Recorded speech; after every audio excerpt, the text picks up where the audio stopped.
Hey, welcome to the Publish, Promote, Profit podcast with me, Rob Kosberg. Every week, I interview thought leaders and experts who have used a book to grow their income and their impact.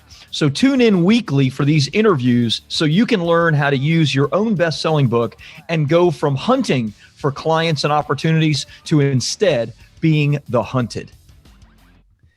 All right. Hey, welcome everybody. Rob Kosberg here with another episode of our Publish, Promote, Profit podcast. Excited to be with you today. I have a great guest I think you're going to learn a lot from. I'm actually really looking forward to speaking to her about her process to take entrepreneurs beyond the chaos of their business. Susan Fennema is the CEO, and CEO stands for Chaos Eradicating Officer. I almost said chief, so that was just ingrained in my brain.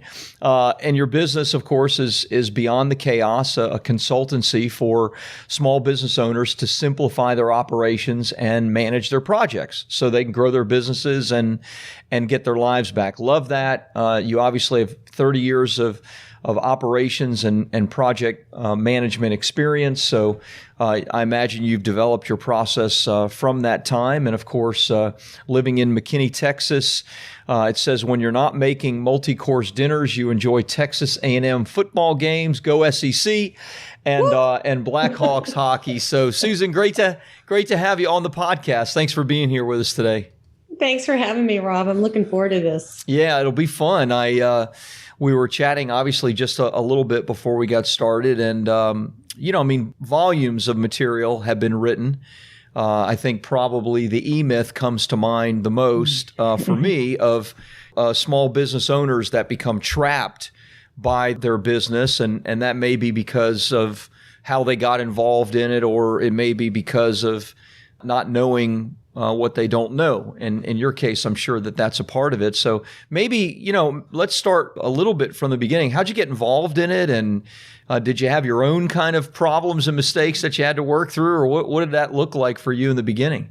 It's interesting. The way I started my business is because I have always been that employee at a company who worked directly for a business owner, helping them do all that thing, Right. All those things. The one that everybody goes to, the one that knows how everything works, or at least knows who to send you to. Oh, and so when I love that employee. That's a great employee. Oh, yeah.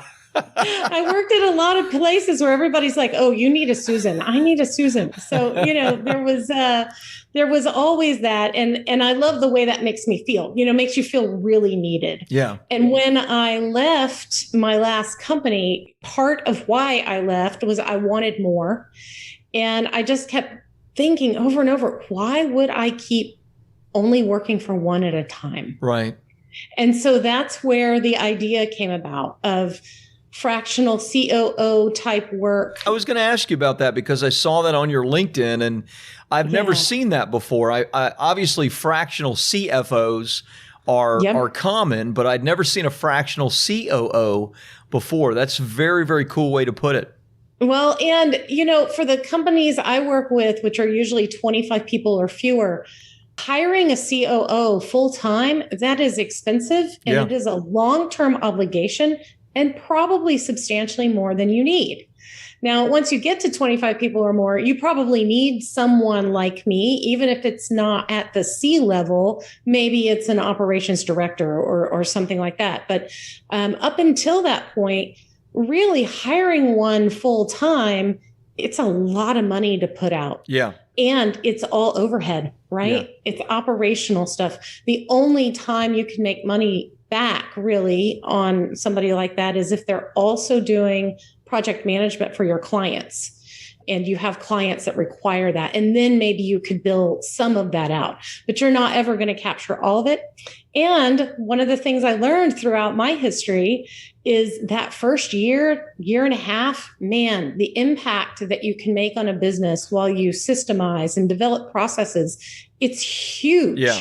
Yeah. But then after that, well, keep paying me. I'm floating. All I'm doing is making sure it still keeps going, which, if you have a fractional person, then maybe they are just checking in once a quarter and making sure, or touching base once a month and make sure you're staying on track, or however the case may be there. But it really avoids you having that long time employee too, who is not having as much impact. I love that. I have a great operations person. He's been a friend for a long, long time. And there was always that little fear of what was it going to be like working together. I think both of us had that. But one of the amazing benefits for me, besides the fact that I've offloaded so much of what, honestly, I wasn't good at anyway, onto him. But an amazing benefit has been the number of happy clients and referrals that we have gotten. I mean, I probably need to one day really put pen to paper and maybe even track it, but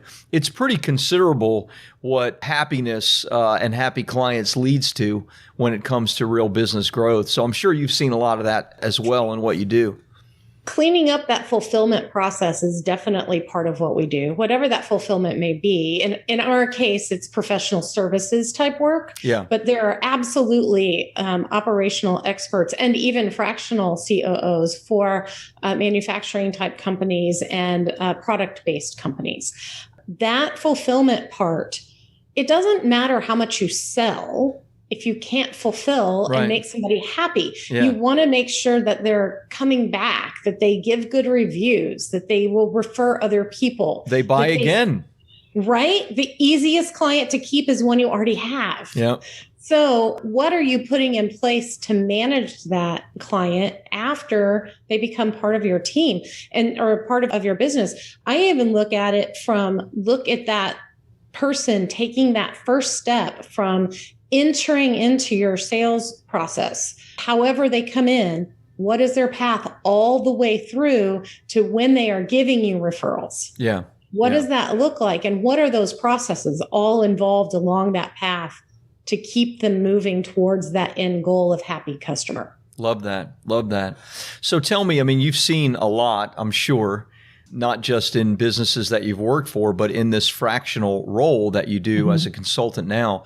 What are some of the biggest mistakes that business owners make over and over and over again that kind of traps them, if you will, in this place?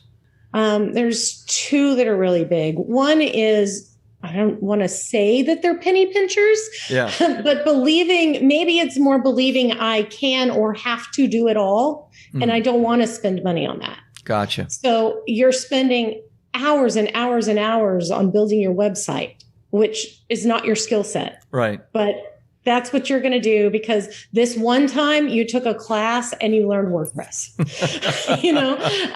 That's not necessarily a great use of your time. You talked earlier about what are some of the pitfalls that I fell into, even knowing better. And that was definitely one of them. When I was starting out, especially when I started out before I had a team, I did feel like I had to do everything.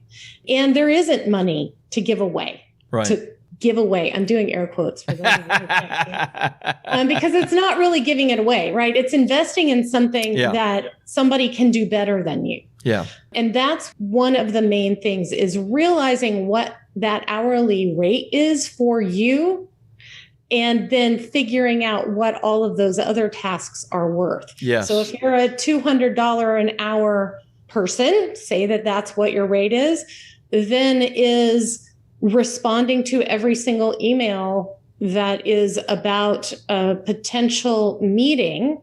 Is that something that you should be doing, or should you have a VA that might be $20 an hour doing that? Especially if they do it great, like mine does. She's awesome. So, thinking about it in those terms that's one of the first main things I think that small business owners get sucked into.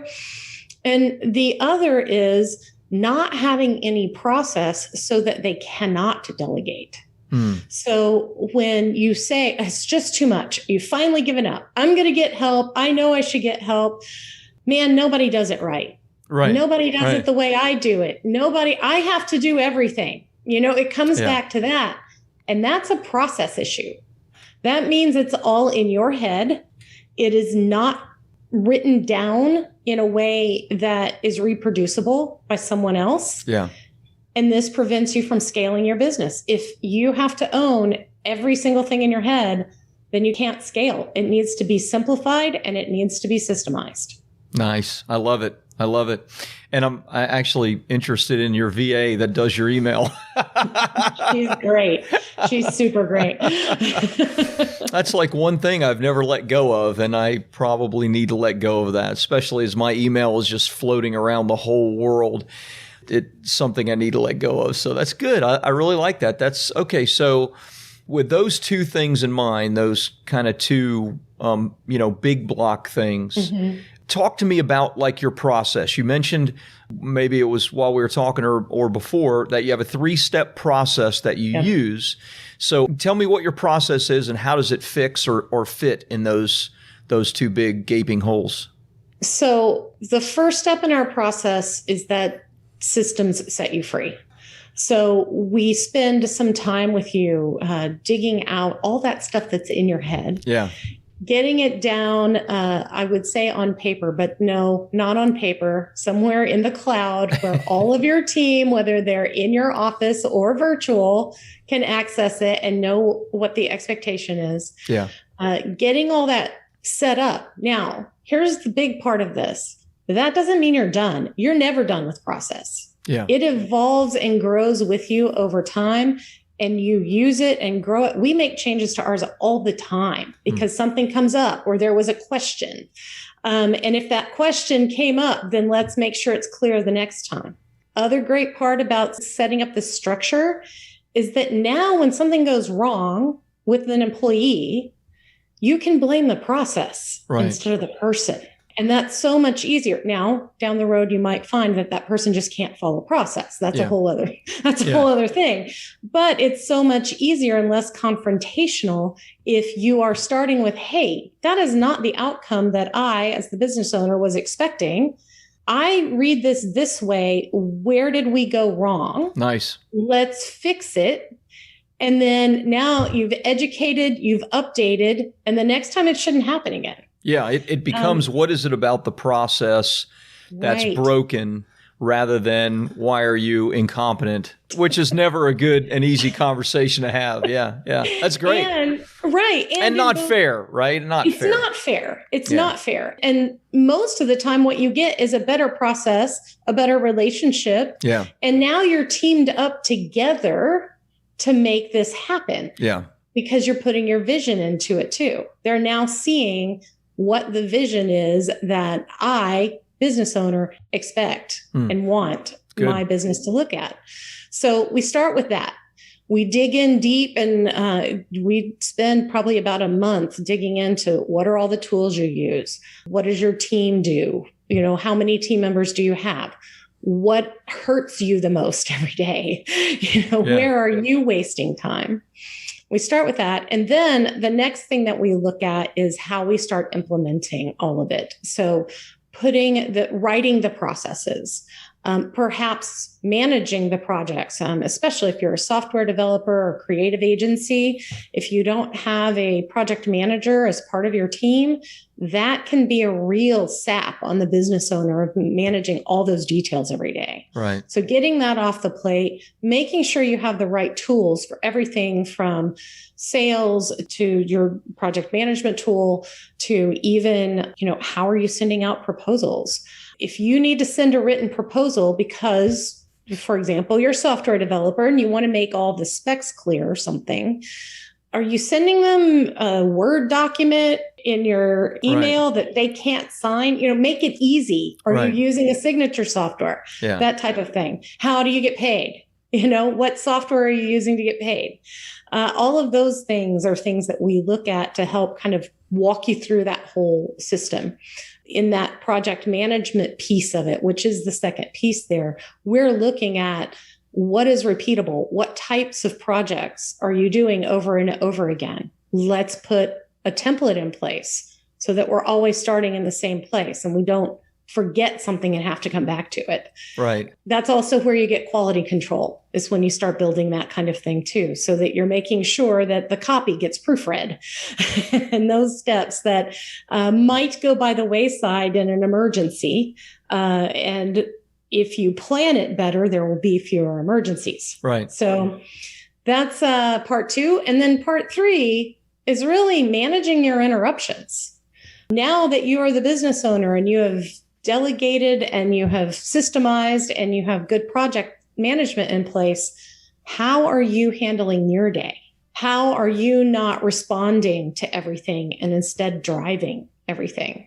So you're not letting your business drag you around like a bull with a ring in its nose. Instead, you are actually deliberately doing what your business needs. Right. And hopefully finding yourself with more free time. Love that. I love that. We talk a lot to our clients about being proactive, not reactive. And of course, we talk about that in relation to their book, using their book in terms of their marketing and that sort of thing. Of course, you're talking about it in terms of the entire business itself, right? So just wondering, what do you find with, because it sounds like you work with a lot of different, you work with software companies, you work with, service-based businesses in your consulting. When you free up an entrepreneur in these ways, when you accomplish step 1 and step 2, and you leave them to step 3, where do most of them fall there? Not fall as in they make a mistake, but like, where do most of them thrive? And where's the place that you see most of them primarily functioning in? Is it like a marketing role? Is it in what role is that primarily? Just wondering, curiosity. Sure. Most of the business owners go to the marketing and sales part because nobody can sell your business as well as you can. Sure. Nobody can. And you're the face of the company, whether you really want to be or not. Yeah. More introverted people might fall more towards the implementation aspect, especially if you're looking at a business owner who started their business because they were great at software development or great at a form of advertising. Maybe they want to keep writing copy. And so in those ways, then you become billable to your client. And then you can hire somebody else to do that business development. So there are ways to make all of it work, but the main thing is to find why you're passionate about your business in the first place. Because let's face it, after you've done it for a long time and been beat up enough, you tend to not be passionate about it anymore. Right.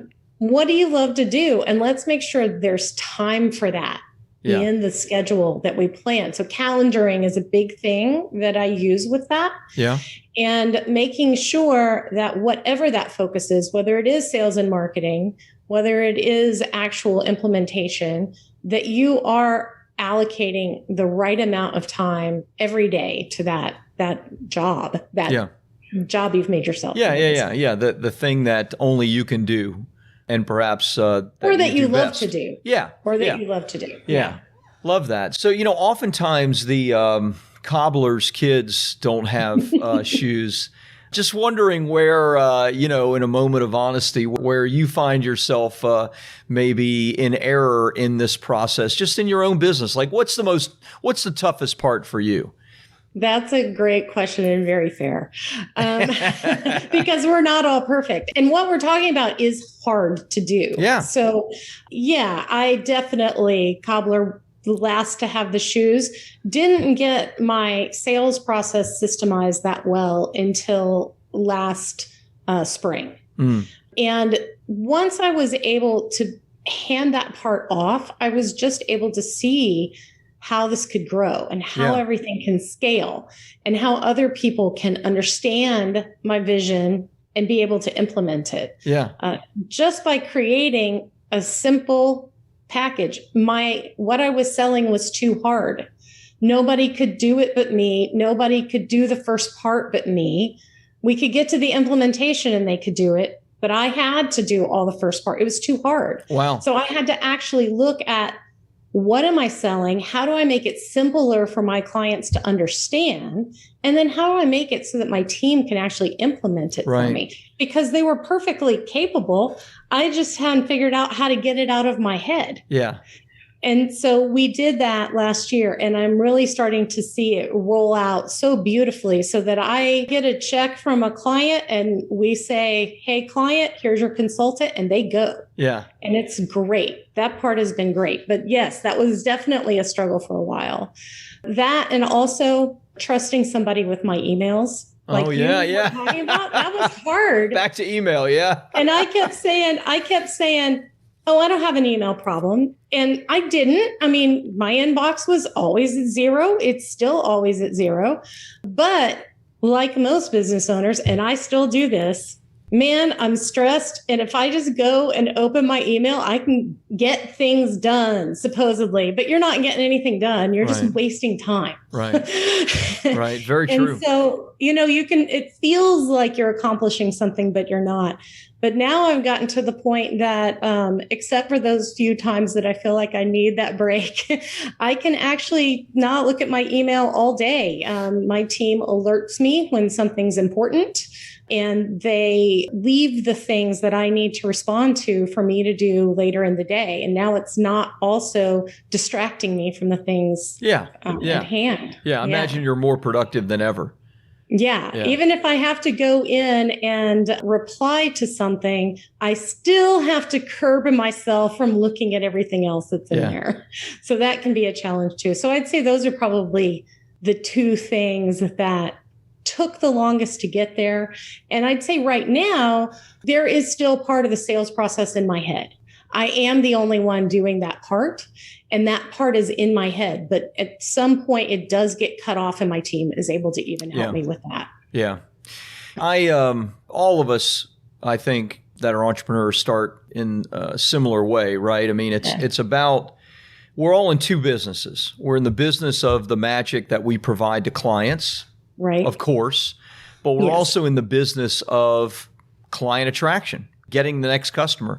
And no one else, in my opinion, no one else does that as well as the business owner. That doesn't mean that you can't get help in all of that. And so, one thing that you'll see, and I want to, in just a second, move to the first thing you talked about, which was the sales piece, because I want to talk about your book and how you're using that as well. But, one thing that you'll see is even outsourcing, like I don't do any sales calls or any of that. And we drive 300 to 500 applications a month to work with the company. But I know if I was involved more directly, we would close a lot more than we do, a higher percentage we would close, just because, like you said, I'm the face of the business. Being the face of the business does matter when it comes. I'm the one that's written the best-selling books, et cetera. But that's just not the business that I want to have, right? And that's not the best and highest use of my time to be on 80 to 100 or however many calls per month. So it's very, very good. I love the stuff that you're saying. Let's talk about the sales piece. I'd like to know what you're doing for the sales and marketing piece yourself. And you have a book. Tell us about the book and how do you use the book to attract clients, maybe frame yourself better, grow your authority, that sort of thing. So our book is 3 ways to remove chaos from your small business. Pretty straightforward. Pretty clean. And I just told you the 3 ways. We use that book in our sales process as a giveaway, actually. It's free.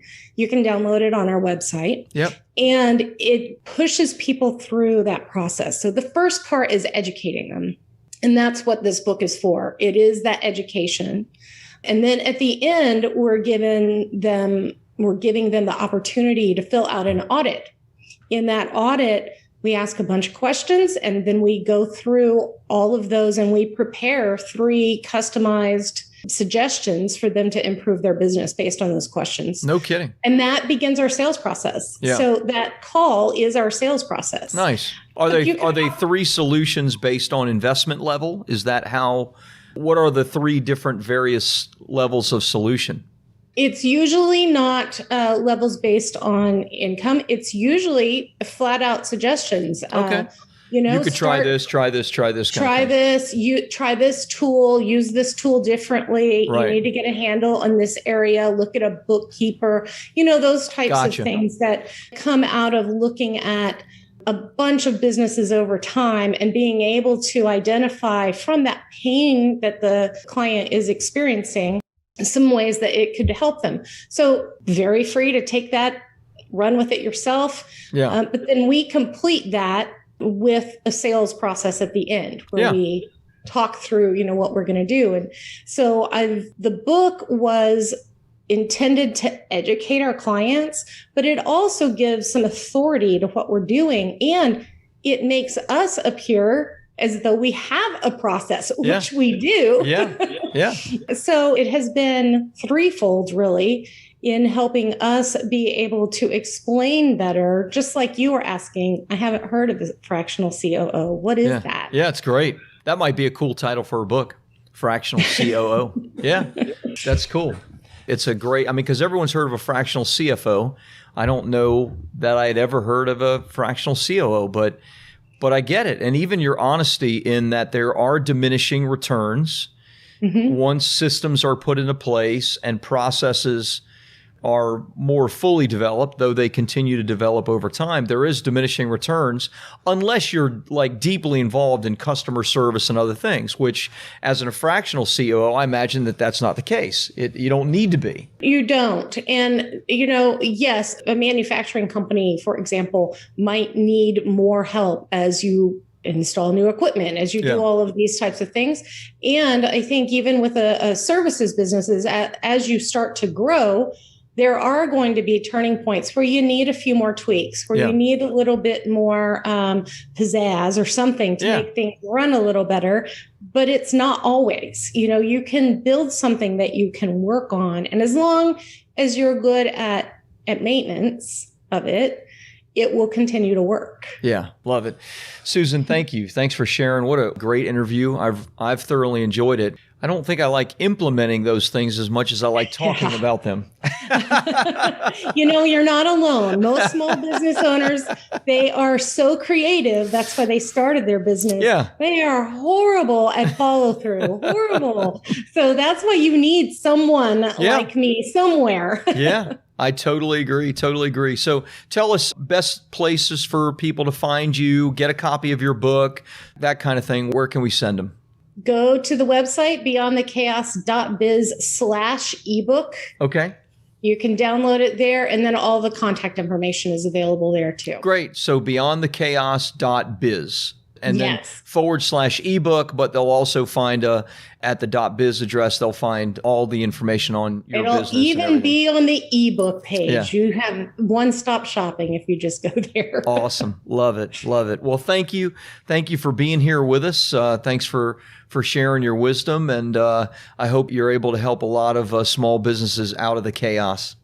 Me too. Thanks so much, Rob. I appreciate it. My pleasure.